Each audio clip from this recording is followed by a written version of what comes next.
ശ്രീനാരായണ പരമ ഗുരവേ നമഃ. ഗുരുമാർഗത്തിലേക്ക് ഏവർക്കും സ്വാഗതം.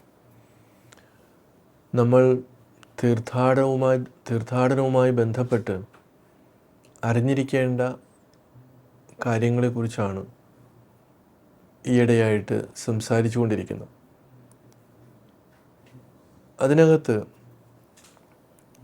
മറ്റൊരു പ്രധാനപ്പെട്ട കാര്യം, നമ്മൾ നടന്നോ ബസ്സിലോ കാറിലോ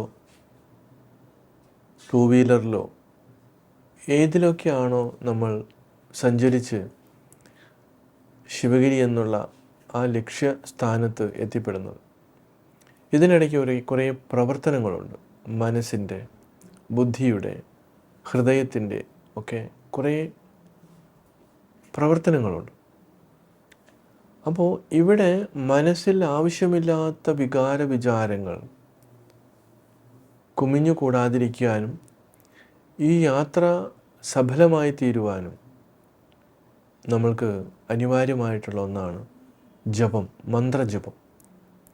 അവരവരുടെ ഇഷ്ടദേവതയുടെ മൂലമന്ത്രം ജപിച്ചുകൊണ്ടായിരിക്കണം നടക്കേണ്ടതെന്നാണ്. അല്ലെങ്കിൽ ഗായത്രി മന്ത്രം പോലുള്ള മന്ത്രങ്ങൾ ഉരുവിട്ടുകൊണ്ട് നമുക്ക് നടക്കാം.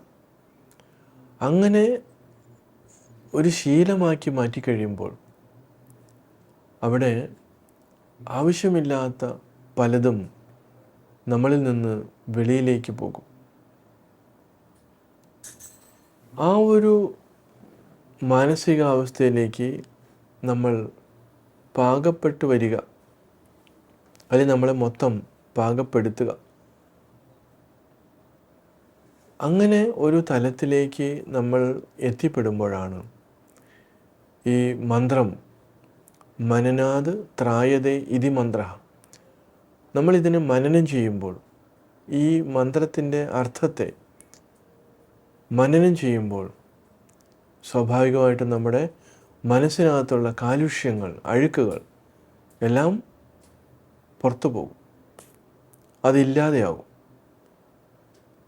അങ്ങനെ ശുദ്ധമായിട്ടുള്ള ഈ അഴുക്കുകളെ പുറന്തള്ളിയിട്ടുള്ള മനസ്സ് എന്ന് പറയുന്നത് നമ്മുടെ പ്യുവർ കോൺഷ്യസ്നെസ്സിൻ്റെ, ശുദ്ധമായിട്ടുള്ള ബോധത്തിൻ്റെ തൊട്ടടുത്ത് നമുക്കതിനെ ഏത് രീതിയിൽ ഉൾക്കൊള്ളുവാനായിട്ട്, അല്ലെങ്കിൽ അത് എന്തല്ല എന്ന് നമുക്ക് തിരിച്ചറിയാൻ പറ്റുന്ന ആ ഒരു തലത്തിലേക്ക് നമ്മൾ എത്തപ്പെടുകയാണ്.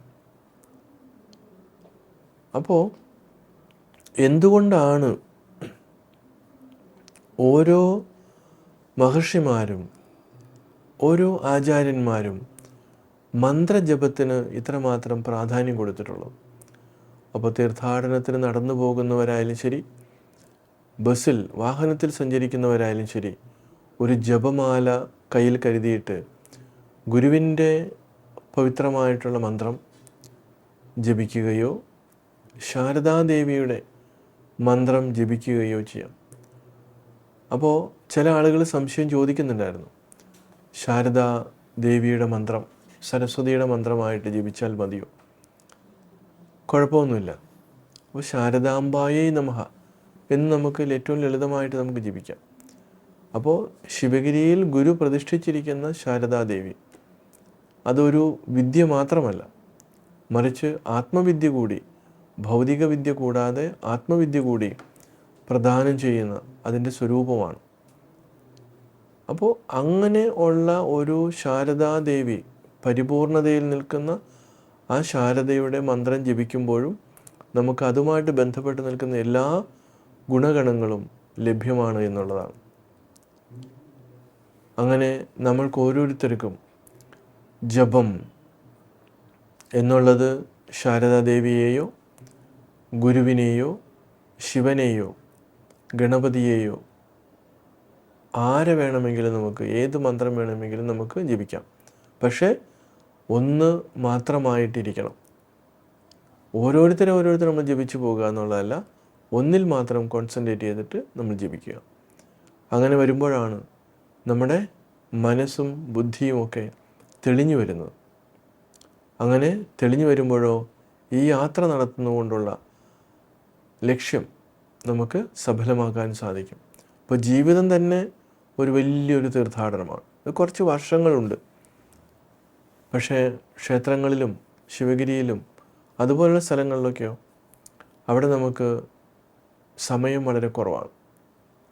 മറ്റേത് നമ്മൾക്ക് 120 വയസ്സ് വരെ ഉള്ള സമയമുണ്ട്, അല്ലെങ്കിൽ 120 വയസ്സ് വരെ നമ്മൾ തീർത്ഥാടകരാണ്. പക്ഷേ ഇന്നത്തെ ആയുസ് വെച്ച് നോക്കുമ്പോൾ അത്രയും ഇല്ല.